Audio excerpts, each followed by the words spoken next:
algunas aclaraciones. Por favor, se va a ir sumando más gente en el transcurso del grupito.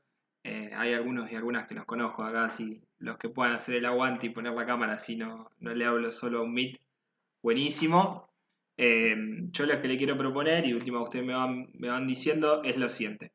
La idea de la maratón es que durante estos 3 días podamos abordar todos los temas que ustedes necesiten en base a dudas, no solamente en contenido que necesitan para el parcial. Hay que hacer una salvedad.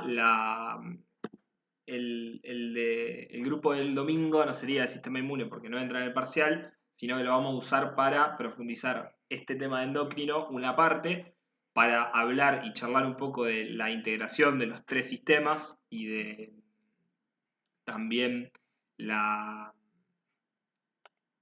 solamente la profundización de endocrino, sino todas las dudas que tengan en relación a sistema nervioso. Y el lunes la idea es poder hacer un simulacro que yo, si puedo, se los voy a dejar listo el domingo, cosa de que ustedes lo completen y nos conectamos y lo revisamos juntos, pregunta por pregunta, y en realidad, para no hacerlo tan tedioso, en cada pregunta explicamos por qué cada una de las respuestas es la correcta, no para corregir, sino para que quede mucho mejor y más fijado en la idea de cómo entendemos los temas. Después también, nosotros después de mucho tiempo, y lamentablemente siendo la última facultad que empezó a abrir y que empezó a planificar algunas cosas, lamentablemente la facultad hoy vos vas, está abierta, hay movimiento no docente, nosotros pudimos atender al público en la facultad, pero lamentablemente está totalmente vacía de contenido. Recién la semana que viene van a arrancar las consultas, pero no hay ningún tipo de planificación por parte de las autoridades. Nosotros vamos a estar todos los días ya en la facultad, desde temprano hasta tarde, así que también lo que les propongo a los que quieran y lo necesiten, en base a los días que vayan rindiendo, es que se acerquen a la facu y abordamos todas las dudas que tengan. Eso no hay ningún tipo de problema. Incluso si hoy tienen alguna duda de otro tema específico, por ejemplo, sistema nervioso y eso, también lo podemos ver. Si no, el domingo la idea es que le demos a full todo lo que necesitamos, y si nos queda algo por fuera, el lunes en el simulacro lo volvemos a ver. Ustedes acuérdense que siempre vayan diciéndome si se entiende, si no se entiende, si está muy tedioso, lo que más le vaya sirviendo, porque la idea de esto es que lleguemos todo al parcial de la mejor manera, como lo hicimos para el primero, y además poder aprender todo lo que podamos. Bueno, y después, si hay algunos resúmenes ahí dando vuelta de video, que ahí alguien preguntó en el grupito de estudio de WhatsApp, también se los voy a pasar. ¿Arrancamos? ¿Les parece? Vayan preguntándome y diciendo si se escucha o no. Voy a presentar la pantalla. Bueno, estamos más o menos. Si alguno más quiere entrar o algo, avíseme, porque yo ahora cuando transmito hay cosas que no se ven.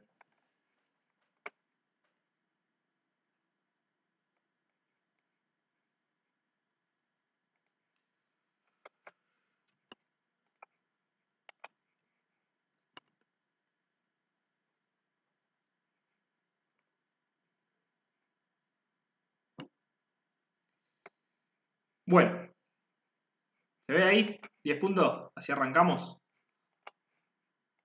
Sí, se ve bien. Espectacular. Sí, se ve. Bueno, vamos por lo primero y principal.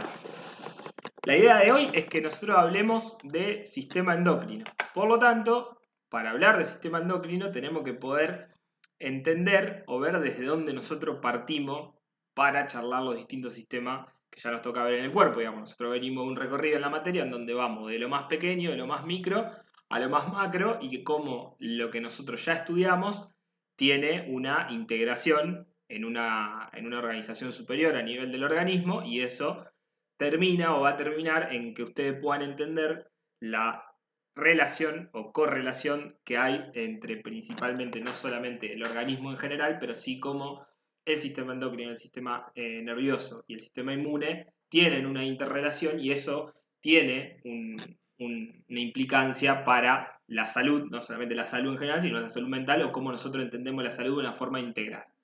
Entonces, el sistema endocrino es un sistema más que, así como el sistema nervioso, coordina o busca mantener el equilibrio y garantizar diversas funciones que nosotros tenemos que poder hacer, que son una gran parte funciones no solamente vitales, sino funciones de nuestro metabolismo.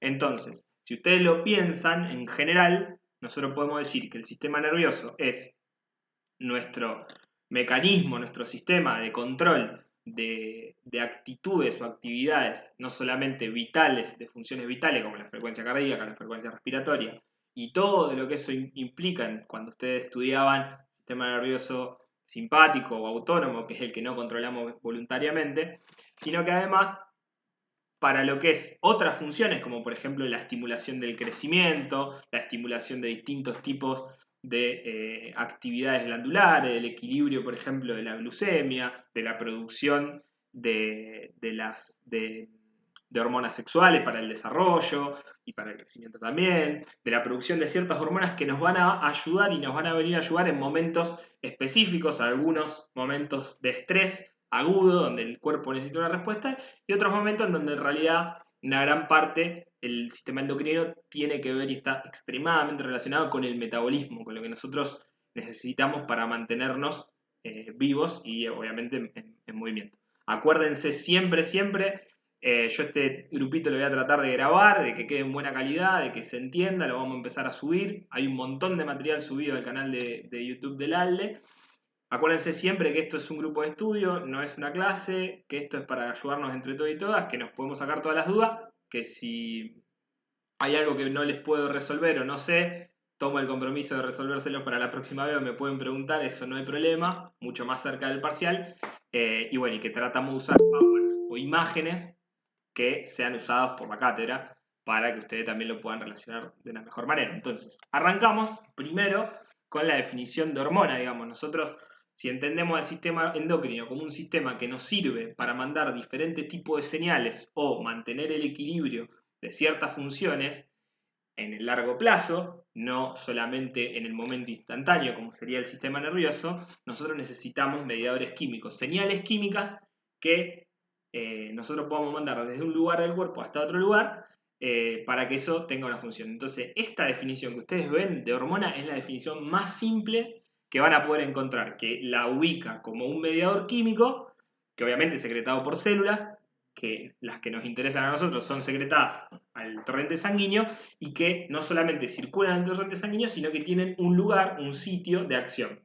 Siempre en el sistema nervioso, en el sistema endocrino, perdón, ustedes van a ver que hablamos de células blanco o van a leer también en la bibliografía células diana. ¿Cuáles son las células blanco? Las células diana son las células o los lugares en donde nosotros vamos a mandar la información que nosotros necesitamos y eso, para que eso sea posible, para que haya una hormona que impacte sobre determinado tejido, sí o sí necesita un receptor. Algunos, o está bueno para pensarlo, decimos que no solamente son el sistema endocrino existe por las hormonas, sino que sin receptores el sistema endocrino tampoco funciona. Por lo tanto, si ustedes se quedan con la definición de que las hormonas son señales químicas o mediadores químicos que son secretados por una célula, arrojados al sistema, al torrente sanguíneo, y eso impacta en una célula o tejido determinado, con eso, sobre esa base, pueden entender la gran mayoría de lo que viene a continuación. Acuérdense, muy importante, que si nosotros hablamos de mediadores químicos y de hormonas, no solo vamos a tener que saber de qué están compuestas esas hormonas, sino que además esta forma que tiene el cuerpo de mantener ciertas funciones, de ejecutarlas y poder llevarlas adelante, es mucho más estable en el tiempo. Van a ver que hay hormonas que actúan con una alta concentración en un tiempo muy cortito, hay hormonas que tienen una vida media mucho más larga, hay hormonas que se mantienen mucho más en el tiempo y tienen una secreción mucho más pulsátil para poder llegar o para poder conseguir las funciones que necesitan. Entonces, esas hormonas están secretadas por las glándulas. Esta imagen me parece que es muy buena porque, para acercárselas un poquito, ¿por qué? Porque nosotros tenemos, en el organismo, tenemos glándulas, que no son ni más ni menos que un conjunto de células que producen determinada sustancia, que pueden ser glándulas que produzcan una sustancia que eso va hacia el exterior o sustancias que son para el propio organismo. Entonces nosotros vamos a diferenciar dos tipos de glándulas muy marcadas. Por ejemplo, tenemos glándulas endocrinas, es decir, glándulas que nosotros vamos a usar para la secreción de sustancias u hormonas propias del organismo, que se quedan dentro del organismo, dentro del sanguíneo, y hay un montón de sustancias que producimos. Si ustedes se fijan acá, que estamos en una glándula, esto sería una glándula sudorípara. Nosotros tenemos una glándula que es un conjunto de células que producen la transpiración o el sudor, que tiene un conducto también formado por células y que eso se va hacia el exterior. Bueno, eso es una glándula exócrina, esto es una glándula endocrina porque lo que se sintetiza y lo que se produce queda dentro del organismo. Por lo tanto, ahora vamos a hablar solo de estas glándulas endócrinas. Obviamente que hay algunos pequeños ejemplos de glándulas exócrinas, como por ejemplo pueden ser las mamas, pero la gran mayoría vamos a hablar de glándulas endocrinas. Bueno, las glándulas salivares también producen de manera exócrina. Entonces, una vez que vemos que tenemos las glándulas, podemos nombrar o mencionar las más importantes. Ustedes me van parando si no se entiende, si va muy rápido, si tienen una duda, lo que sea. Acá básicamente se marcan todas las glándulas. Yo, perdón, pensé que se iba a ver mejor, pero las podemos nombrar y más o menos podemos saber qué función tienen. O sea, nosotros tenemos las glándulas como el hipotálamo, la hipófisis también, que en realidad acá figura como glándula pineal. También tenemos, por ejemplo, las glándulas tiroides o paratiroides. Tenemos el páncreas. Tenemos las glándulas suprarrenales, que son glándulas específicas que se ubican sobre los riñones. Tenemos las gónadas, que en el caso del aparato reproductor femenino tenemos los ovarios, y en el caso del aparato reproductor masculino tenemos los testículos. Cuando ustedes vean siempre en sistema endocrino van a ver que se habla mucho de algo que se llama eje hipotálamo, hipófisis gonadal, eje hipotálamo, hipófiso tiroideo, bueno, la formación de ejes, es decir, de glándulas que producen hormonas, impactan en otras glándulas y eso vuelve a suceder, es lo que a nosotros nos permite llevar adelante las distintas funciones endocrinas del organismo. Es una forma de organización en que el sistema endocrino se organiza y trabaja en ejes y obviamente ese mismo eje forma parte de la regulación. Es decir, que una vez que se logró el efecto indicado o la concentración de hormonas indicadas, ese eje que se estimula a sí mismo para producir también se va a inhibir. Entonces ustedes van a hablar de retroalimentaciones positivas cuando falta una hormona, una sustancia, lo que nosotros necesitamos que se haga, y retroalimentaciones negativas. Entonces, aguántenme un segundito, hay un par que me piden el link para no dejarlos afuera. ¿Se entiende hasta acá, más o menos? Sí, re bien. ¿Podrías después repetir lo de la retroalimentación positiva? Sí, vamos a repetir lo de la retroalimentación y después, no para hoy, pero para el domingo vamos a ver ejemplos puntuales de las retroalimentaciones negativas y positivas. Pero básicamente, este sistema de ejes funciona de una manera en que una vez que por ejemplo, agarremos el eje hipófiso, hipotálamo, hipófiso, ovárico. El hipotálamo secreta hormonas que estimulan a la hipófisis. La hipófisis secreta FSH, folículo estimulante, y LH. Son dos tipos de hormonas, que ahora las vamos a ver a todos. Eso impacta sobre los ovarios y eso, de acuerdo al momento del ciclo y la concentración de las diferentes hormonas, va a generar, por ejemplo, la ovulación en un determinado momento y va a generar mayores concentraciones de estrógeno o mayores concentraciones de progesterona. Eso, una vez que se produce esa ovulación, el cuerpo, de acuerdo a la cantidad de hormona que se produjo, recibe, porque el hipotálamo no solo produce, sino que recibe estímulos y sensa que ya logró su cometido. Por lo tanto, baja la síntesis de estimulantes para que se sigan produciendo hormonas.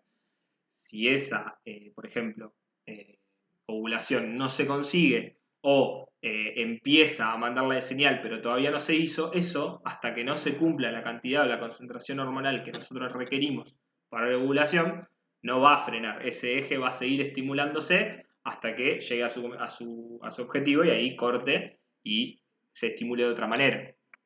A su vez, la retroalimentación positiva tiene, por ejemplo, puede ser que en algún momento del eje cualquiera de las hormonas que nosotros veamos ahora después reciban estimulación positiva de parte de las mismas hormonas que se producen como resultado final, pero también va a haber un momento en donde esa retroalimentación positiva se va a cortar, entonces no es que vos vas a estar siempre produciendo hormona y que eso es un descontrol, y que una vez que arranca la producción hormonal en los ejes, eso no frena nunca. No. Eso llega a un objetivo, llega a una determinada concentración y ahí se corta, porque si no es imposible mantener mecanismos de regulación, de retroalimentación positiva y negativa. Pero ahora los vamos a ver y los vamos a leer mejor. Esta es la clasificación de todas las hormonas que a nosotros nos interesan en general y que podemos charlar algunas cosas sobre ellas. Pero lo principal de este cuadro, para mí, es que se puedan acordar de estas clasificaciones. ¿Se acuerdan que nosotros veíamos los lípidos, los péptidos? Que nosotros decíamos, bueno, estas proteínas, estos aminoácidos, estas grasas, en el caso de los lípidos, nos sirven para construir cosas. Y que cuando decíamos que podíamos construir justamente hormonas. Si ustedes se fijan, hay hormonas, como por ejemplo las hormonas tipo esteroides, que son hormonas que se hacen y se producen en base a grasa, en base a lípidos. Hay hormonas que son polipeptídicas, es decir, que son la unión de muchos péptidos y que tienen una naturaleza proteica. Y hay hormonas que son aminérgicas, que son distintas y que también tienen una composición en función de la sustancia que los compone. Entonces, si ustedes se fijan, por ejemplo, para que ustedes se acuerden, este grafiquito para mí les puede servir mucho. Cuando nosotros hablamos de hormonas, por ejemplo, esteroides, que son principalmente lipídicas, hablamos de hormonas sexuales como estrógeno o progestágenos o andrógenos. Hablamos de hormonas de la corteza adrenal, que en realidad son dos las que más nos interesan, que una son los glucocorticoides, como por ejemplo el cortisol, que a veces si alguno habrá ido al médico, seguramente alguna vez tomó algún glucocorticoide o un corticoide, y mineralcorticoides que tienen efectos directamente sobre, por ejemplo, la concentración de minerales que nosotros tenemos en el cuerpo. Y después tenés un montón de otras hormonas que son distintas. Por ejemplo, la hormona, acá figura como LH, la hormona luteinizante, que tiene una función específica en la producción de estas hormonas sexuales, o sea que son los dos tipos de hormonas, son las que nosotros necesitamos para cumplir nuestras funciones. Tenemos la insulina, el glucagón, la oxitocina es una hormona que es muy importante a la hora de poder llevar adelante el parto y la lactancia. Tenemos una hormona acá que se llama vasopresina, que ustedes la van a leer en los apuntes como ADH. Bueno, esta hormona es antidiurética, es decir, que corta la diuresis. ¿Qué significa eso? Que corta que el organismo, por ejemplo, que orinemos mucho o que perdamos líquido. Entonces esta hormona se secreta cuando estamos deshidratados o tenemos poca concentración, poca hidratación, o cuando ya empezamos a sentir sed. Bueno, esto se activa. Y después un montón de otras hormonas que son estimulantes o inhibidores de otras hormonas propias del eje, que ahora vamos a ver algunos ejemplos más puntuales. Y las aminérgicas son principalmente la adrenalina y la noradrenalina, que nosotros la usamos mucho cuando tenemos momentos de estrés o deporte, que son hormonas que aumentan la frecuencia cardíaca, aumentan la frecuencia respiratoria, que inhiben o ponen en pausa un montón de mecanismos que nosotros cuando tenemos que correr no nos importan. Por ejemplo, si nosotros estamos en una situación de estrés o de lucha y queremos correr o poder enfrentar esa situación, probablemente queramos tener una buena cantidad de oxígeno en sangre, una buena cantidad de sangre disponible para correr y hacer todo lo que necesitamos, y seguramente no necesitamos ni producir, ni hacer la digestión, ni orinar, ni un montón de otras funciones básicas, entonces el cuerpo, de acuerdo a las hormonas que produce, elige qué hacer y qué no hacer. Pero fíjense qué importante que es saber que de acuerdo a las distintas hormonas, que es la sustancia que componen las hormonas son de una determinada forma u otra. ¿Esto por qué nos interesa? Esto nos interesa por lo siguiente, que es esto. ¿Se acuerdan cuando nosotros hablábamos de que había cosas que eran hidrofílicas y había cosas que eran hidrofóbicas? Es decir, cosas, sustancias en el organismo que no les gusta el agua, que son hidrofóbicas, y sustancias que sí, que se diluyen en agua y que tienen un mejor comportamiento. Bueno, con las hormonas pasa lo mismo. Fíjense, acá pregúntenme las veces que quieran, yo lo voy a tratar de explicar las veces que sea necesario. Por ejemplo, tenemos una hormona hidrofílica, es decir, una hormona que es soluble en agua, pero que no se lleva bien con los lípidos en general. Entonces fíjense cómo esta es nuestra hormona, la hormona que nos interesa. Llega a la célula, esta es la célula que tiene que hacer cualquier función que ustedes se imaginen. No se confundan o no traten de pensar bien qué célula puede ser o qué hormona puede ser. Ustedes piensen en una hormona que llega a una célula y tiene que cumplir una determinada función. Esa hormona llega a la célula, como dijimos antes, tiene que tener un receptor. Esa célula tiene que tener un receptor para poder recibir la hormona, porque sin receptor esa hormona no tiene nada que hacer en la célula, es decir, no va a poder cumplir nunca su función. De hecho, por ejemplo, para que les quede el ejemplo, si los pierdo mucho con esto, bórrenselo de la cabeza, pero cuando hay gente que desarrolla diabetes de grande por resistencia a la insulina, que también lo pueden leer en un poco en la bibliografía, lo que pasa es eso, que hay una hormona que es la insulina, que trata de hacer que la glucosa ingrese a la célula, pero en la célula no hay suficientes receptores para esa insulina. Entonces, como no hay suficientes receptores, la insulina nunca puede llegar a cumplir su función y como no puede cumplir su función, la glucosa en vez de entrar a la célula se mantiene muy alta en el torrente sanguíneo y eso genera hiperglucemia. Entonces, acuérdense que nosotros tenemos una hormona que es nuestra señal, nuestro mediador químico, pero más importante, pero también es importante, los receptores que esos mediadores van a tener. Acá fíjense cómo la hormona llega, se une a una proteína receptora de la superficie y ahí esa proteína puede mandar una nueva señal dentro de la célula que vaya hasta el núcleo y avise de una nueva síntesis de proteína que tiene que llevar adelante esta célula para cumplir con lo que pidió la hormona, o puede generar una modificación de la función de las proteínas que necesita y así cumplir las funciones que tiene. Esto se llaman segundos mensajeros, es decir, la hormona no entra a la célula directamente, no cumple ella la función de mandar la información que tiene, sino que lo hace a través de un receptor y a través de otro mensajero. Esto es en el caso de las hormonas hidrofílicas, que son solubles en agua, pero que no atraviesan la membrana. Después hay casos, por ejemplo acá el del cortisol, que estamos hablando de hormonas hidrofóbicas. Entonces, son hidrofóbicas significa que no se llevan bien con el agua o que no se disuelven en agua. El cortisol es un buen ejemplo porque es un glucocorticoide. Entonces, fíjense cómo está la célula, está la membrana plasmática, este es el citosol, este es el núcleo. Fíjense cómo el cortisol llega a la célula, entra sin ningún tipo de problema, la célula entra al citoplasma y recién dentro de la célula se une con una proteína específica que trabaja con la hormona o con el cortisol y eso activa un nuevo complemento y una vez que esa proteína modificó su estructura y su función, directamente va hasta el núcleo y en el núcleo se lleva adelante la función de síntesis específica que nosotros necesitamos. ¿Se entendió? Más o menos hasta acá. Como hay hormonas que entran directamente a la célula y hormonas que no pueden, entonces mandan segundos mensajeros a través de proteínas para decir lo que se tiene que hacer.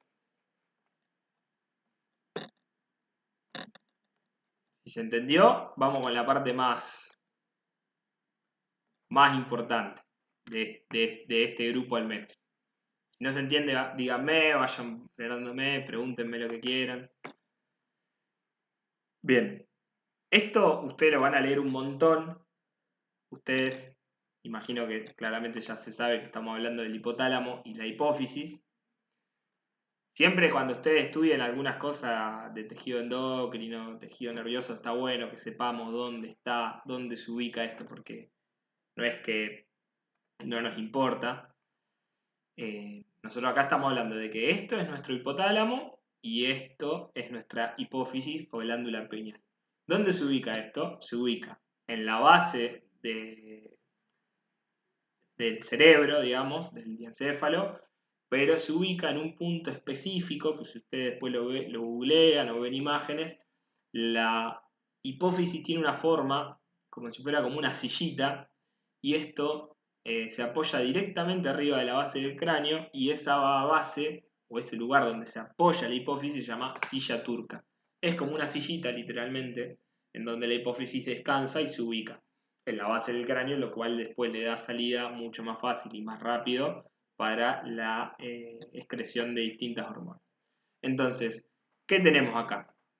Nosotros tenemos dos hormonas, dos glándulas que están íntimamente relacionadas y conectadas por tejido venoso y por también neuronas, por tejido nervioso. Ustedes van a ver siempre que se habla del hipotálamo y la hipófisis como una relación eh, muy estrecha, no solamente porque están juntas, sino por cómo esto funciona. Lo primero que hay que decir, y acá de última posta, díganme si se entiende o no, es que el hipotálamo como glándula, por ejemplo, es distinto al hipófisis. ¿Por qué? Primero porque el hipotálamo no solo produce distintos tipos de hormonas, sino que es una glándula que recibe, así como genera información y genera órdenes y estímulos, también recibe información. Hay un montón de cosas que se regulan desde el hipotálamo y que tienen que ver con un montón de información nerviosa, en este caso, que se regula desde el hipotálamo. Por ejemplo, el hipotálamo regula el ciclo que ustedes tienen de sueño. El hipotálamo regula la sed, regula el hambre, regula, digamos, una parte también el estrés. ¿Cómo sería un buen ejemplo? El hipotálamo recibe la información de todos los sistemas del organismo en general y, por ejemplo, se establece un ritmo que se llama ritmo circadiano, que tiene que ver con la vigilia y el sueño que nosotros tenemos, y eso no solamente depende, obviamente, de nuestro trabajo, de nuestra vida, y a qué hora nos levantamos y a qué hora nos acostamos y si estamos más cansados o no, sino que también depende, por ejemplo, de la luz solar, del momento del día, de cuánto tiempo llevamos despierto. Bueno, todo eso lo procesa el hipotálamo y en base a eso el hipotálamo tiene distintas funciones. Con la sed pasa lo mismo. Por ejemplo, hay un punto principal, un núcleo específico del hipotálamo que todo el tiempo sensa cuánto, cuánta hidratación tenemos en el cuerpo, por así decirlo.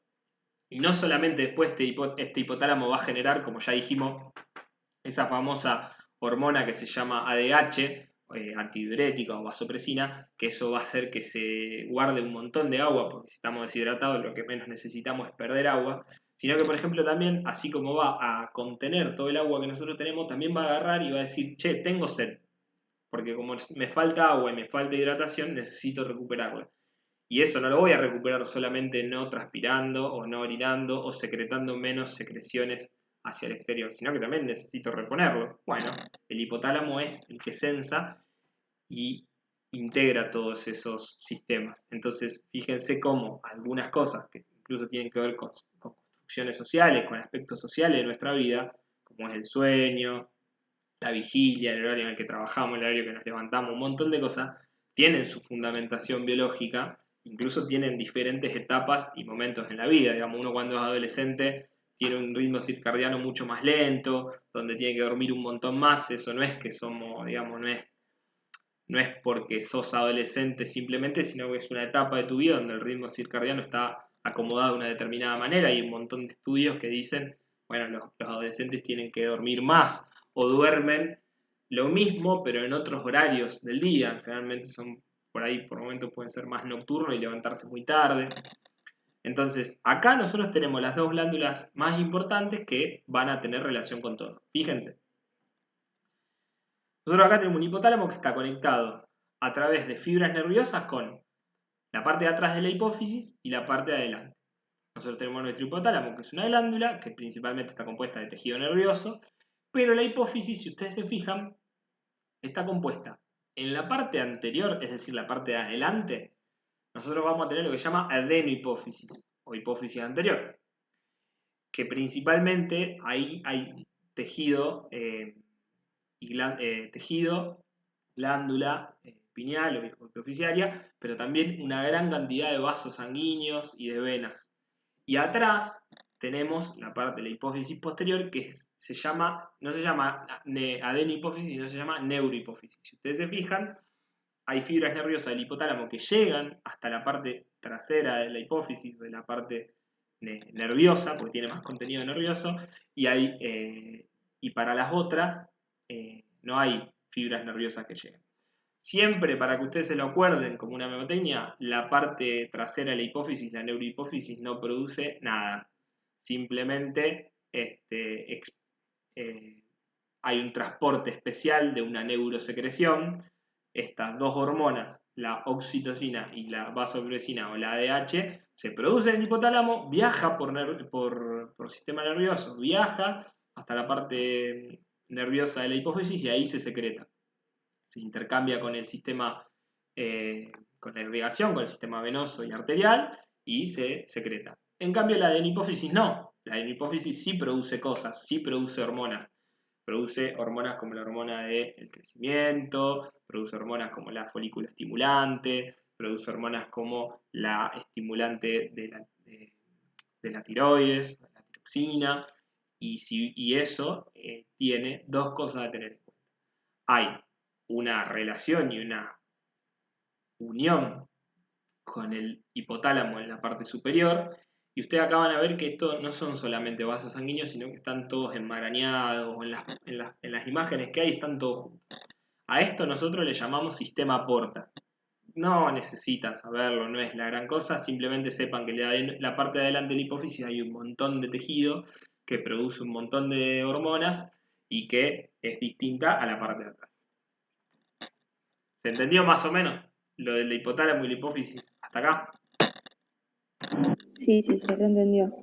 Bueno, para que lo tengan y siempre lo anoten y lo tengan más en la cabeza, por ejemplo, estas son todas las hormonas que produce la adenopófisis. No solamente las produce, sino que las secreta. Entonces tenemos la hormona del crecimiento, o también la pueden encontrar como somatotropina, o también la pueden encontrar como GH, que es hormona de crecimiento en inglés, growth hormone. Si no, también podemos, por ejemplo, encontrar hormonas estimulantes de tiroides, que es TSH o tirotropina, que esta hormona la secreta la hipófisis y va directamente a la tiroides. Y eso va a producir la síntesis y producción de T3 y T4. Si hay alguno acá que conoce o tiene algún familiar que toma esa medicación, o alguna vez escuchó hablar de gente que es hipotiroidea o hipertiroidea, bueno, esa medicación que toman todos los días a la mañana para regular los contenidos de las hormonas tiroideas, tiene que ver con puede ser por muchas causas, puede ser porque la tiroides no produce, puede ser porque la hipófisis no produce lo suficiente, porque hay algún problema, algún desequilibrio. Bueno, la tiroides recibe estímulos de la hipófisis y así genera las hormonas T3 y T4. Lo mismo con la ACTH, es más fácil para nombrarla así. Esta tiene que ver con, si lo leen bien, adrenocorticotropina, o sea, son las hormonas que van a impactar directamente en las glándulas suprarrenales. Generalmente son las que hacen que se produzca aldosterona y cortisol. Y después tenés hormonas gonadotrópicas, que a nosotros nos interesan dos. Que esto es, para que no se confundan, porque siempre hay como un engaño, esto es para el hombre y para la mujer, para el sistema reproductor masculino y femenino. Tenemos las hormonas folículo estimulantes, FSH, y la hormona luteinizante. Obviamente, estas hormonas son las mismas, pero de acuerdo al aparato que nosotros estemos estudiando, la función es distinta. Por ejemplo, la hormona folículo estimulante genera espermatogénesis en el varón y genera maduración de los folículos o de los ovocitos, de los óvulos inmaduros, y la luteinizante, por ejemplo, en el varón genera aumento de esa espermatogénesis, y en la mujer, principalmente a nosotros esta hormona nos va a servir para, es como si fuera un shock, un, un refuerzo hormonal que genera la ovulación, que genera que el folículo que ya está terminado, que eso lo vamos a ver más adelante, y si tienen dudas también lo pueden preguntar, que genera que el óvulo, una vez que ya está maduro, pueda realmente salir del ovario y estar listo para la fecundación. Y la prolactina es una hormona principalmente que nosotros usamos, se usa mucho para generar la lactancia y para el embarazo, y en realidad más que nada te diría para el parto. Es una hormona que ayuda mucho a la contracción muscular, entonces eso nosotros necesitamos para ese determinado momento. Y después tenemos las hormonas de la neurohipófisis, que son dos, que ya dijimos que no las produce, fíjense que acá el Power se los dice, las produce el hipotálamo y las secreta la neurohipófisis, que una es la antidiurética, que es, ustedes la van a ver como ADH o vasopresina, y otra es la oxitocina. Acá están las del hipotálamo, que no son ni más ni menos que las hormonas que estimulan a las hormonas que ya vimos de la hipófisis. Porque acuérdense que el hipotálamo manda la orden, la hipófisis responde a esa orden y después, de acuerdo a las hormonas producidas, eso tiene un impacto en distintas glándulas, ya sea tiroides, ya sea suprarrenales, ya sea testículos, ya sea ovarios. Entonces, fíjense que el hipotálamo genera la hormona liberadora de tirotropina, o sea, la hormona que nosotros necesitamos para producir la T3 y T4. Lo mismo con la corticotropina, lo mismo con la somatotropina o la del crecimiento, lo mismo con las hormonas sexuales y lo mismo con la prolactina. En el orden sería, primero se producen acá y después se producen acá, en la hipófisis. Primero en el hipotálamo y después. Este grafiquito, díganme si lo ven más o menos bien. Este me parece que es muy bueno. Fíjense, nosotros tenemos el hipotálamo, la hipófisis, y agarren cualquier glándula que sigue o cualquier tejido blanco, porque por ejemplo la hormona del crecimiento impacta directamente en los cartílagos del crecimiento de los huesos. Crecemos hasta los cartílagos de los huesos, nos hacen crecer hasta los 22 años más o menos. Crecemos en largo, se calcifican, y una vez que ya crecimos en largo, que teníamos que crecer hasta los 21 o 22 años, empezamos a aumentar nuestra cantidad ósea. Bueno, la prolactina tiene que ver con la lactancia, la LH ya dijimos, ayuda a la ovulación y también a la generación de testosterona y viceversa. Y así con cada una de ustedes. Esta por ahí, para que no los confunda, que es la vasopresina o ADH, va directamente a los riñones y genera que los riñones filtren menos orina y produzcan menos orina y absorbamos más líquido. Los riñones son como un gran filtro que nosotros tenemos en el organismo. Bueno. Después tenemos otras, pero podemos frenar acá un segundito y preguntar si se entendió o si tienen algunas dudas.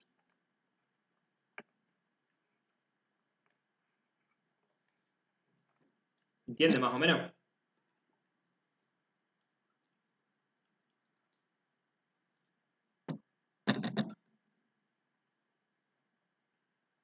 Muchas gracias a los que están haciendo el aguante ahí con la cámara. Yo para el domingo les prometo traer esto un poquito mejor explicado de lo que más toman. Igual después en el simulacro vamos a hacer las preguntas, que algunas son de las guías, algunas van a ser un poco más difíciles para que nos hagan pensar, y después cuando tengamos el simulacro lo vamos a hacer. Bueno, nos quedan glándulas que no son, que no reciben directamente, que no reciben impactos hormonales propios del hipotálamo y la hipófisis, o no lo estudiamos de la misma manera, para decirlo mejor. Entonces nos quedan glándulas como el páncreas, por ejemplo. Ustedes saben que el páncreas, bueno, primero que nada, está en el abdomen, está por detrás del estómago y por debajo del hígado claramente, En esta imagen está bueno porque te muestra cómo son los conductos. El páncreas nosotros siempre lo identificamos con una cabeza, que es esta, un cuerpo y una cola. Bien, el páncreas es una gran glándula del cuerpo, vital. Cuando no lo tenemos no hay forma de reemplazarlo. Por lo tanto, a nosotros nos interesan principalmente dos hormonas del páncreas, que una es la insulina, que es la que va a ser responsable de que nosotros podamos conseguir que la glucosa que tenemos en sangre una vez que comimos, después que comimos, incorporamos glucosa, entre a las células, y el glucagón, que va a hacer lo contrario, digamos, va a hacer que aumente la glucosa en sangre para que después entre a las células, no es que las va a sacar de las células, pero que se activan en momentos distintos. Acá esta imagen está buena para que la tengan porque si ustedes se fijan, el páncreas también actúa como una glándula exócrina. O sea, lo que nosotros tenemos como tubo digestivo que arranca en la boca y termina en el ano, en realidad eso para nosotros es exterior. Por lo tanto, fíjense cómo el páncreas, a través de algo que se llama esfínter de Oddi y uniéndose con el conducto hepático común, conducto hepático, se secretan un montón de enzimas que nos ayudan a la digestión. Una que muy importante que secreta el páncreas se llama amilasa o lipasa y nos permiten hacer la digestión. Entonces el páncreas es una glándula que produce hormonas endócrinas y también produce secreciones exógenas. Dijimos que secretan insulina y secretan glucagón. Esto es medio básico, pero la insulina llega a las células, tienen un receptor específico, de acuerdo a los distintos tejidos. El receptor es un poquito distinto, pero es el mismo. Los receptores de insulina, si lo quieren saber más, para saber un poquito más, se llaman GLUT. Entonces ustedes van a ver que en un montón de imágenes, cuando hablan de la insulina, van a ver algo en las células, en las paredes celulares, que se llaman GLUT. GLUT 1, 2, 3, 4. Bueno, de acuerdo a los tejidos, algunos tienen GLUT 2, otros tienen GLUT 3, que son transportadores de glucosa. Entonces la insulina llega a las células, impacta en los receptores específicos y hace que la glucosa, a través de esos transportadores, entre a la célula y se pueda, a través de la respiración celular y el oxígeno presente en la célula, nosotros podamos transformar esa glucosa en energía. Bueno, el glucagón es distinto. El glucagón genera que se destruya, por ejemplo, un glucógeno, que son las formas en las que yo almaceno glucosa, es decir, la guardo para tener por las dudas, y se libere mucha glucosa al torrente sanguíneo para que yo lo pueda utilizar. Y eso se secreta cuando la glucosa está baja en sangre. Cuando la glicemia es baja, nosotros secretamos glucagón, y cuando la glicemia es alta, cuando hay mucha azúcar en sangre, por ejemplo, después de comer, secretamos insulina. Y así vamos manteniendo el orden o el equilibrio de la concentración de, en este caso, glucosa en sangre. Bien. Tiroides. Bueno, la tiroides está ubicada en la parte anterior del cuello. Es una glándula que es muy importante, parece que no, pero es muy importante. Se ubica adelante y a ambos costados de la tráquea. También se ubica por debajo del cartílago cricoides, que es la nuez o la famosa nuez que nosotros tenemos. Y es una hormona, es una glándula que nos va a secretar tiroxina, que es la famosa hormona que ustedes van a ver como T4, y triiodotironina, que es T3. Y también va a secretar calcitonina, que nos va a ayudar al metabolismo del calcio. Pero lo que más nos importa son las T3 y T4. Ustedes me preguntarán, bueno, ¿para qué sirven las hormonas tiroides? ¿Cuál es la función específica? Principalmente la tiroides tiene funciones metabólicas. Hay un montón de cosas que tienen que ver con el metabolismo, por ejemplo, la síntesis de proteínas, la síntesis de glucosa, el crecimiento, metabolismo basal. Hay un montón de cosas metabólicas de nuestro crecimiento y desarrollo normal que tienen que ver con la tiroides. Y de hecho, la tiroides es fácil de que se pueda perjudicar o desequilibrar si hay, por ejemplo, déficit de ingesta de yodo, o si en realidad hay déficit o esta hormona no cumple con sus funciones. Entonces, nosotros podemos tener momentos o pacientes en general donde haya gente que tenga déficit de producción de T3 y T4, entonces nosotros lo denominamos hipotiroidismo. Entonces, siempre en pacientes hipotiroides uno va a ver cansancio, debilidad en las uñas, que se quiebran mucho más fácil, caída de pelo, bueno, problema en la piel, problema en el brillo del pelo también, un montón de cosas que hacen al metabolismo normal, que que el hipotiroidismo, digamos, nos perjudica. De hecho, es, digamos, una patología que te cansa mucho o que te sentís más cansado, y el hipertiroidismo es todo lo contrario, digamos. Eh, digamos, en general, personas que tienen mucha producción de T3 y T4 tienen mucha más energía, tienen un metabolismo mucho más acelerado. Bueno, a veces les cuesta hasta dormir. Sí, un datito para que se lleven y siempre lo piensen. Acá en la Argentina nosotros tenemos, por ejemplo, el yodo, que es muy importante para producir las hormonas tiroides. En la el yodo es muy difícil de conseguir en general, y hay lugares donde había grandes poblaciones con déficit de yodo, que eso genera algo que se llama bocio, que ustedes van a ver que hay gente que tiene hinchado el cuello, o en realidad es un crecimiento anormal de la glándula tiroide en busca de poder producir y mantener concentraciones normales de T3 y T4, y bueno, por eso en la Argentina, si ustedes ahora van después de este grupo, van a comer o van a algún bar, a algún lado, van a ver que la sal acá está iodada, que por ley está reforzada con yodo para que esto no pase. Hay poblaciones enteras que estaban afectadas por no poder producir esta hormona. Un datito que a veces sirve para tener. Bueno, y después tenemos las glándulas suprarrenales, que están ubicadas obviamente en el abdomen, al costado de la vena cava y la vena y la arteria aorta, y por encima de los riñones. Son dos. Y estas glándulas, si ustedes se fijan, tienen una corteza, que es esta, y una médula, que es la parte interna. Es específico, digamos, qué secreta cada uno. Si ustedes pueden saber esto, espectacular. En la médula nosotros producimos adrenalina y noradrenalina, que nos van a servir principalmente para situaciones de estrés, para aumentar nuestra frecuencia cardíaca, nuestra frecuencia respiratoria. Nos van a servir para bueno, la lucha o la huida. Y también en la corteza vamos a producir mineralocorticoides como la aldosterona, glucocorticoides como el cortisol, que ayuda también al metabolismo, ayuda al crecimiento, ayuda a la producción y destrucción de un montón de materiales y síntesis de sustancias que nosotros necesitamos para construir, y bueno, y también andrógenos. Y después, bueno, tenemos las gónadas, que ya las conocemos. Sería, con gónadas nosotros nos referimos a glándulas específicas de el sistema reproductor masculino y femenino, que es distinto a los genitales.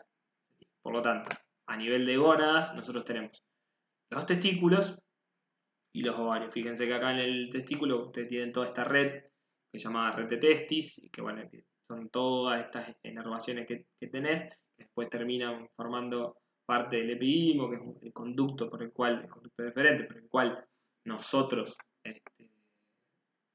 la producción de semen y espermatozoides pueda ser liberada del testículo. Y acá tenemos, en el ovario, tenemos una trompa de falopio con sus porciones. Esto sería, acá ya vendría el útero. Y fíjense que acá tienen como una formita de óvulos o ovocitos, también pueden leer, que pasan de un estado inmaduro a un estado de maduración mucho más grande, que cuando maduran se van y se van a la trompa de falopio, a donde, principalmente al tercio superior de la trompa de falopio, que es donde se produce o se debería producir la fecundación en caso de que se produzca. Entonces, hay hormonas que son producidas por estas gónadas. En el caso del ovario, nosotros producimos estrógeno y progesterona. Acuérdense que en el ciclo menstrual nosotros tenemos una primera mitad donde lo que prima o la mayor cantidad es de estrógenos, y una segunda etapa del ciclo en donde lo que prima o la que más concentración hay progesterona. Y a nivel de los testículos nosotros generamos testosterona. Siempre como hormona principal. Obviamente la testosterona y los estrógenos nos sirven para el crecimiento, el desarrollo, la expresión de los caracteres sexuales, lo que sería lo que nosotros siempre hemos estudiado, el fenotipo. Bueno, y después al final el Power le tira algunas definiciones, en esta clase al menos, de cómo todas estas hormonas, principalmente las hormonas sexuales, se expresan, ¿no? Entonces, te van a ver que nosotros vamos a tener definiciones específicas de sexo, a nivel de sexo y después de género, y a nivel de sexo nosotros podemos hablar del sexo genético o cromosómico, es decir, la información genética que nosotros tenemos a nivel de los caracteres sexuales. Después tenemos un sexo gonadal, un sexo hormonal, de acuerdo a cuál es la hormona que predomina, y un sexo genital, es decir, cómo se expresan o qué genitales nosotros tenemos. Acá nosotros abordamos en esta charlita el concepto de intersexualidad, en donde hay características genotípicas, que es la información genética, y fenotípicas, que es la genética más el ambiente, en donde no se expresan solamente caracteres o justamente características de un solo sexo, sino que pueden ser de ambos sexos, o características que, por no ser definidas de uno u otro, a nivel biológico, siempre hablamos a nivel biológico, de sexos biológicos, puede ser, por ejemplo, que encontremos, no sé, labios mayores o menores, mayor desarrollados o menos desarrollados, testículos y en vez de testículos y pene, testículos y clítoris con otras formas o agrandados en tamaño o reducidos, y eso tiene que ver con, digamos, la expresión de la genética a nivel del ambiente o a nivel de la biología, y entonces acá hay un punto que es de discusión, que es, para avanzar, digamos, que es que la intersexualidad permite reconocer que en la biología es necesario adoptar un modelo no binario, porque no todo es a nivel de los sexos, del sexo de todos los que mencionamos anteriormente, genético, hormonal o genital, no todo es masculino o femenino. Obviamente, siempre hablando de un punto de vista biológico, después tenemos la definición que adopta la cátedra de género, que tiene que ver con el sexo en función de la estructura anatómica o cómo se expresa anatómicamente el sexo biológico, el género como una construcción social y cultural, obviamente, no solamente, y también cómo uno se autopercibe, también en la construcción propia del género, y todo esto lo hacemos partiendo de las discusiones, la expresión de cómo biológicamente también puede haber momentos o situaciones en donde las concentraciones hormonales no sean las concentraciones hormonales esperadas para el sexo biológico y sean distintas, y que eso también tiene que ver con el desarrollo de la biología.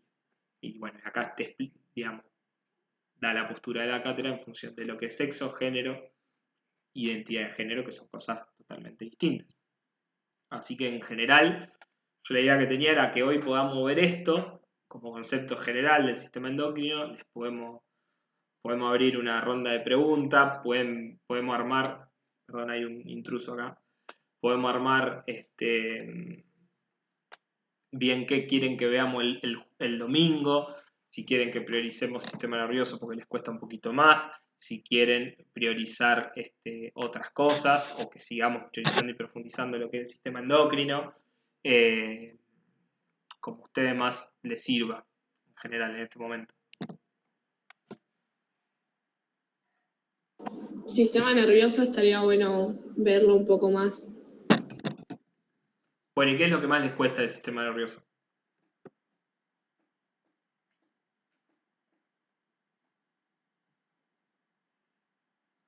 Sí, Cele, yo les decía a los chicos a las chicas que hubo un error de tipeo en el flyer y me quedó sistema inmune y bueno, inmune no entra, así que el domingo vamos a usarlo para lo que más necesiten ustedes. También, gente, mándenme WhatsApp, acá hay algunos que ya los conozco hace un tiempo, digamos, así que ya tenemos un poco más de relación, pero mándenme todas las preguntas que tengan, las cosas que necesiten, ahí al grupo de biología de WhatsApp mandaron un resumen, que bueno, yo no lo vi, después yo también tengo algunos resúmenes que son un poquito más específicos de bio, pero por ahí les pueden llegar a servir para fijar alguna que otra idea, que son un poco más profundos. Pero bueno, si quieren podemos ver el sistema nervioso. Yo les pregunto bien qué es lo que más quieren que veamos porque, por ejemplo, una cosa sería ver las estructuras del sistema nervioso, encéfalo, tronco y un montón de cosas que yo entiendo que si uno más o menos las estudia y las ve, las entiende. Y otra cosa distinta es que podamos ver, por ejemplo, potencial de acción, plasticidad neuronal, un montón de cosas que por ahí son un poquito más complejas y más moleculares y más de la fisiología, que por ahí les puede servir más. Después, la idea es que en el simulacro las preguntas nada, que armemos, ustedes la puedan responder y vean qué onda, cómo están, eh, y bueno, les pueda servir.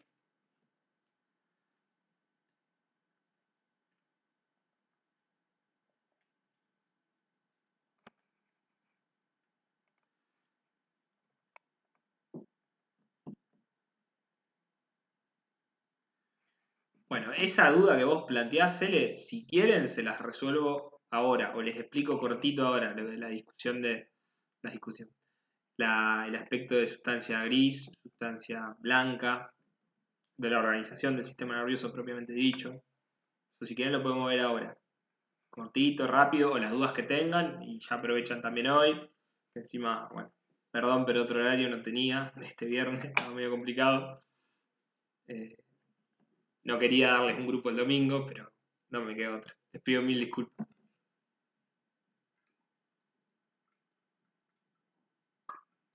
Deberíamos agradecerte por dar un grupo de estudio el domingo. No, un dominguicidio.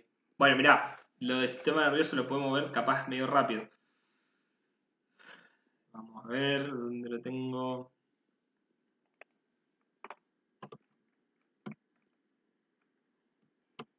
Bruno, te podemos ir tirando por el grupo cuáles son las cosas que no entendemos en la unidad 5. Sí. Así las vemos todas juntas y no te volvemos loco mañana. Sí, eso, preparen. Digo, pasado el domingo. Sí, preparen lo que quieran. El sistema nervioso no hay tanto problema y bueno, está bueno, es lindo. Si entienden el sistema nervioso, entienden todo.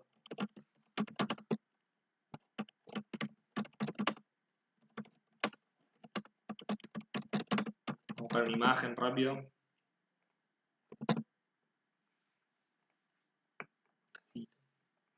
Ya lo ven. Está buena.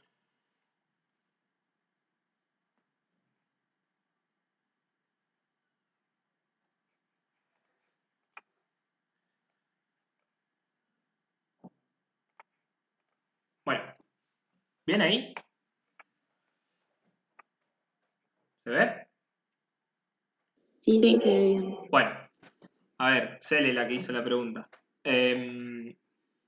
Cuando nosotros hablamos del sistema nervioso, ustedes acuérdense que tenemos dos formas de clasificarlo, que uno es en función de sus funciones justamente y otro es en función de cómo lo clasificamos anatómicamente. Entonces nosotros vamos a hablar de un sistema nervioso central, el sistema nervioso periférico, es decir, el sistema nervioso que está dentro del cráneo y en el raquis, es decir, toda la médula espinal, y un sistema periférico con todas sus inervaciones o nervios periféricos. O también podemos hablar de un sistema nervioso somático, es decir, de control voluntario, y un sistema nervioso autónomo, que a su vez el autónomo lo dividimos en dos, en simpático y parasimpático. El autónomo es el sistema nervioso que nosotros no controlamos, que justamente es autónomo, involuntario, pero que a su vez algunas de esas funciones sí las controlamos. Por ejemplo, el parpadeo, la salivación, la respiración, son autónomas, es decir, nosotros no andamos pensando y planificando cuándo parpadeamos, cuándo respiramos o a qué frecuencia lo hacemos. A su vez, son también algunas de esas funciones, si queremos las podemos controlar, podemos aguantar la respiración, podemos dejar de parpadear un cierto tiempo, es decir que hay funciones del sistema voluntario y el sistema autónomo o involuntario que también se comparten inervación, o sea, información nerviosa, que nosotros podemos controlar.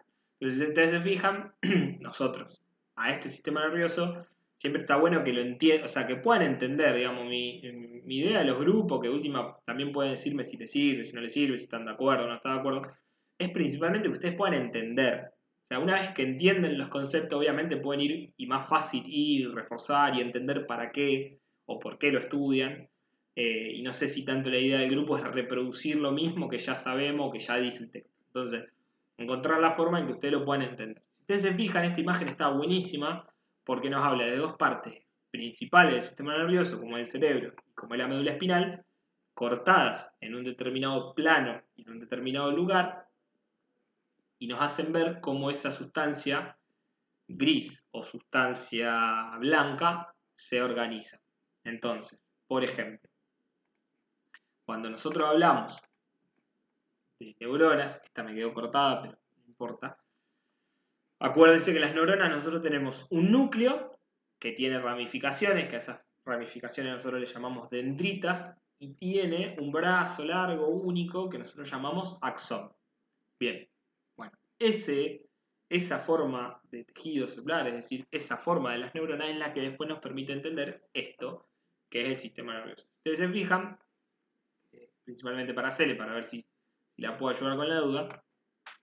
Nosotros en el cerebro tenemos una conformación en donde, primero que nada, tenemos lóbulos, tenemos cisuras, es decir, tenemos un cerebro que tiene curvas, que está enrollado, que parece que está apretado para poder entrar en el cráneo, y que en realidad, si ustedes se fijan, se ponen a pensar, la parte de color, es decir, la sustancia gris está afuera, en la corteza, la sustancia blanca está adentro.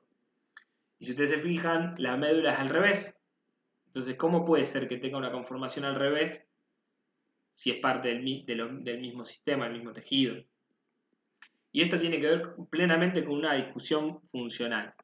Si ustedes se fijan, la superficie cerebral, o la corteza cerebral, mejor dicho, tiene todas estas curvas, y además tiene se llaman circunvoluciones, y además tiene cisuras, grandes cisuras, como la cisura de Silvio, por ejemplo, que si ustedes se ponen a ver toda esta corteza, si ustedes la estiran, y si fuera una cosa estirada o lisa, sin todas esas vueltas, la corteza es mucho más larga que si esto fuera simplemente la cabeza, el tamaño del cerebro. Entonces, estas circunvoluciones, esta forma de organizarse a nivel del cerebro, que en la corteza haya sustancia gris, sustancia blanca hacia adentro, tiene que ver con la necesidad de que en el cerebro tengamos la mayor cantidad de corteza posible.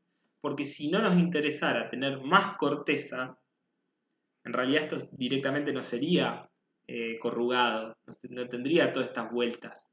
Sería liso y listo, como acá, como el borde. Ahora, ¿qué es la sustancia gris y la sustancia blanca? La sustancia gris son los cuerpos de las neuronas. La parte, cuando vos ves este corte, vos acá podés decir que los cuerpos de las neuronas están acá, donde está la sustancia gris, o acá también porque hay núcleos puntuales, y que lo que hay afuera, o lo que es blanco, en realidad son justamente los axones, o las interconexiones de esas neuronas, y esos núcleos. Entonces, la sustancia gris son los núcleos de las neuronas, y la sustancia blanca son las conexiones o los axones de esas neuronas. ¿Por qué eso es importante? Y porque la gran actividad, cuando ustedes ven cualquier programa de televisión, serie de medicina o lo que quieran, siempre hablan de las funciones de la corteza cerebral, ¿viste? La corteza temporal, la corteza frontal. Bueno, supongo que habrán estudiado, para el parcial ya habrán estudiado bien lo de las regiones, por ejemplo acá, cerca de acá, en la región temporal, hay un área que se llama área de Broca, que es la número 47, que regula el lenguaje, por ejemplo, entre tantas otras regiones específicas, y eso en la médula está al revés. ¿Por qué está al revés? Porque la médula tiene una organización a nivel de tejido nervioso en donde nosotros hacia adelante, y acá, recibimos o sacamos información nervios, sacamos una parte motora, y hacia atrás sacamos una parte sensitiva hacia adelante, y hacia atrás sacamos una parte motora, y estas dos salidas se unen y forman un nervio que sale y va a distintos lugares del organismo. Y si ustedes se fijan acá, la información o los cuerpos neuronales están hacia adentro en la médula espinal, y en el cerebro es al revés. Incluso esto es está hecho de una determinada manera en que la cantidad de núcleos neuronales estén protegidos. ¿Se entiende? Están en la parte interna. En el cerebro, nosotros necesitamos mucho más desarrollo de corteza, porque es donde nosotros llevamos adelante las distintas funciones cerebrales, además del hipotálamo, además del cerebelo, además del tronco encefálico, que ahí también hay núcleos específicos que ustedes tienen que estudiar, no en función específica de los núcleos, sino que sepan que en el tronco encefálico, por ejemplo, hay un montón, se regula de manera autónoma, hay un punto respiratorio, hay un punto cardíaco, hay núcleos específicos que controlan la respiración, la frecuencia cardíaca y un montón de cosas. Y en el cerebelo también lo mismo, con principalmente, por ejemplo, la función del equilibrio y el vértigo. Entonces, básicamente, usted le pregunta sustancia gris, sustancia blanca. Sustancia gris son los cuerpos neuronales, todos apretados, empaquetados, puestos en la corteza. Y las sustancias blancas son todas esas conexiones de todas esas neuronas. Cuando vos lo cortás y lo ves en el cerebro de afuera tiene un aspecto. Cuando vos lo cortás y lo ves desde adentro, en un plano sagital, en este caso, frontal, ves que hay una conformación de esa sustancia que se produce de una determinada forma o manera. ¿Se entendió? Más o menos.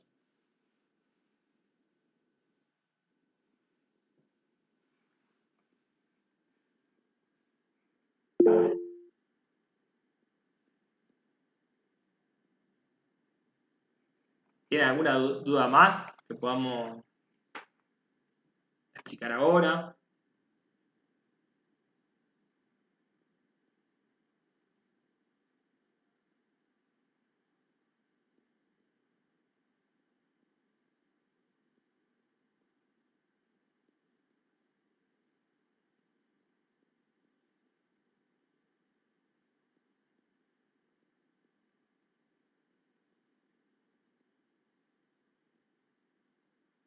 Si no, me las pueden mandar todas por privado y el domingo las vemos todas. Si quieren para el domingo, yo después ahora hago el flyer y lo publico, podemos ver lo que falte de regulación y de sistema endocrino. Podemos ver, bueno, joya, Bianchi.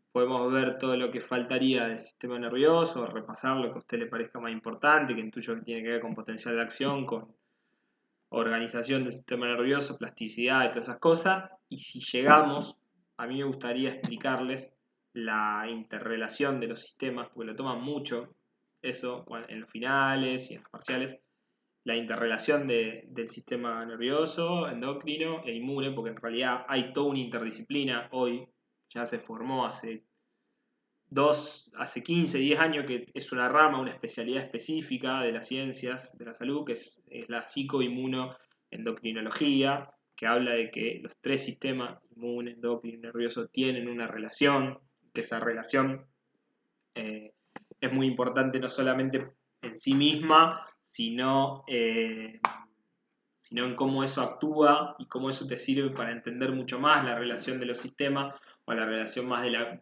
aspectos biológicos con los aspectos sociales o psicosociales, que me parece que ahí le terminas de entender o dar una vuelta a la materia. Después también algunos y algunas me habían pedido un poco algo de estrés, podemos también charlar eso, digamos, ejemplos de cómo el estrés, digamos, nos afecta. Hay un mecanismo de estrés agudo y hay otro mecanismo de estrés crónico, que son distintos, tienen cosas parecidas pero son distintos. Así que bueno, si no se enojan, lo del domingo va a ser un poco largo. Pero bueno, este grupito lo grabé, espero que se vea en buena calidad.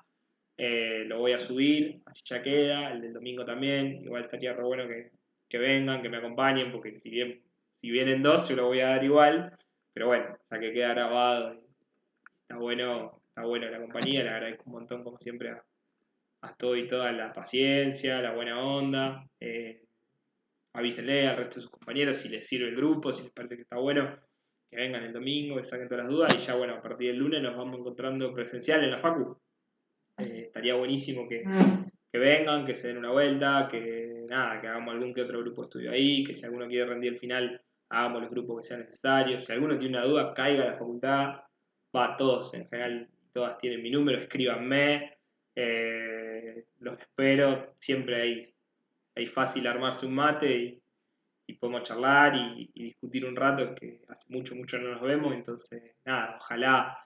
Justito el simulacro me quedó el lunes. Si sería el miércoles, martes, podemos pedir un proyector, podemos pedir un aula.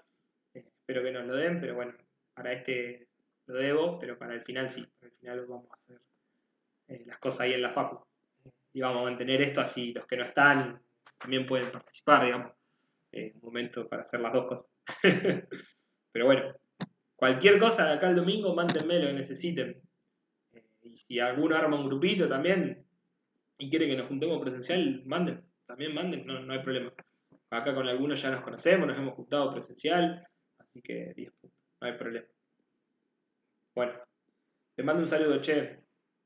Disfruten el finde. Gracias por el tiempo. No, al Chao, revés. Bruno, nos vemos. El año Gracias. que viene les Muchas toca a gracias, ustedes. Bruno. A ver qué grupo de estudio dan ustedes. Nos vemos.